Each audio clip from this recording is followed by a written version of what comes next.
Hey guys, good afternoon. Live from CSLA. It's good to be joined. I'm Coach White, and I'm really glad to be here with my friends. I'm Luke. I'm Easton, and so we're coming at you with Luke chapter 12 today. Just a bunch of stories, back to back. So Jesus starts off. He's preaching to a large crowd, and it says like people started to trample over each other. So that just tells you like how big this crowd was that he's preaching to. And so he gives a story. It's called the parable of the rich fool. So pretty much, one of the people in the crowd asks Jesus to tell his brother like to divide the inheritance with him. And so Jesus then responds by warning him against greed, and he tells a story about, so there's a wealthy man, and he builds like bigger barns and houses to store like his surplus of food. So then he thinks like, oh, for the rest of my life now I can just relax, do whatever I want. But then God calls him a fool because he says that your life is going to end this night. And so all this wealth is just useless because you can't take it with you after death. So this kind of teaches us that like material possessions, they can't help you secure an eternal life, and they're gonna leave.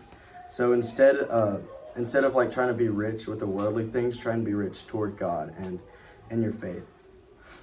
And Coach White will then get us with the watchful servants. Yeah, I want to add, Jesus, he talks about in Matthew, I think he says, store up for yourselves treasure in heaven. He does. And yeah, I think you nailed it there. I mean, Jesus is always encouraging us to think about the eternal, like you said. Because this life is over quickly, and only what's done for Christ ultimately is what's going to last. Sure. So it was pretty good stuff. So at the end of this chapter 12, or did you want to go next, Luke? I don't want to. Okay, sorry. I'm jumping the gun. So the next story is do not worry.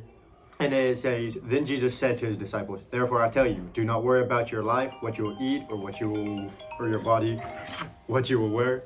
For life is more than food, the body is more than clothes. Consider the birds. They do not sow or reap. They have not stored up the barns. Yet God feeds them. And how much more valuable you are than the birds. Mm-hmm. And that's really just a good reminder for us and for everyone else. Because it's like, why should we worry about things that don't matter? Worrying won't add a single hour to our life. And it's like, we accomplish nothing by worrying. Say you got a big test coming up tomorrow, right? And you're just stressing and worrying. You're not going to get any more information about the test or do any better on the test because you're worrying. So instead of worrying, trust Jesus fully. That's an amazing story. And I'm coming right back at you with another story. It says, it's the parable of the faithful and wise steward. So Jesus tells a story of a servant, and he's put in charge of his master's house. So the master's going to be gone. So this servant, he takes really good care of the house and ensures that like the other servants are well fed and rewarded. He makes sure that they're well fed, and he takes care of everything. And so he is then rewarded whenever the master returns. But however, there's the unfaithful steward. He mistreats the other servants, and he gets punished whenever the master returns. So the lesson here is that those like who are entrusted with certain responsibilities, you should be like very trustworthy and just diligent in fulfilling those and kind of living up to this trustworthy standard that you have. And so faithful service will be rewarded, but if you don't do a proper job with this service, it will lead to judgment and punishment. So it kind of highlights like accountability for the use of your position and resources. Yeah, good stuff, guys. Toward the end of the chapter, verse 35 through 48, and really kind of finishing out the chapter, Jesus talks about how his return is something that we don't know when it's going to happen. And he says this in verse 40, you also must be ready, for the Son of Man is coming at an hour you do not expect. And he talked about we're supposed to be like men who are waiting for the master to come home, and we want to have everything prepared We want to be awake. We want to be ready for when the master comes home to the house. We don't want to be surprised when they show up. And so what Jesus is saying is, you know, the time of his return is not meant for us to know. Because if we knew it, then we would live our lives in a way we wouldn't, you know, honor him every day. So it requires faith on our part to wait for Christ, to wait for his return, to be ready. So every day you have to live as if it could be your last. Live as if Jesus could return at any moment. And what that does, Jesus says, stay awake, be alert.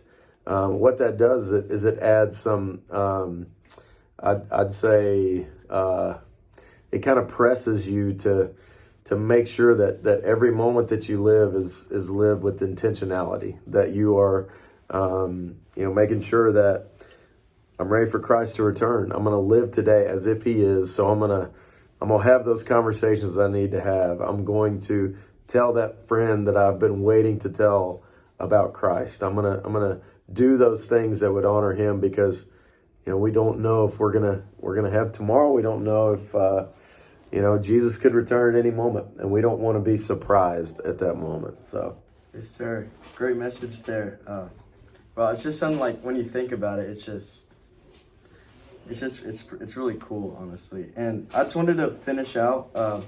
Jesus, he's talking to these people, and he says he's come to bring fire to the earth. And so pretty much he says, like, following him, there's going to be division, like even division among your families, like your mom and dad, your brothers, your sisters. You might end up being divided spiritually with them. So he just says, like, he wants to ensure that, that following him and giving him full commitment can cause, like, conflict in relationships and everything. But the biggest relationship that is the most important is yours with God.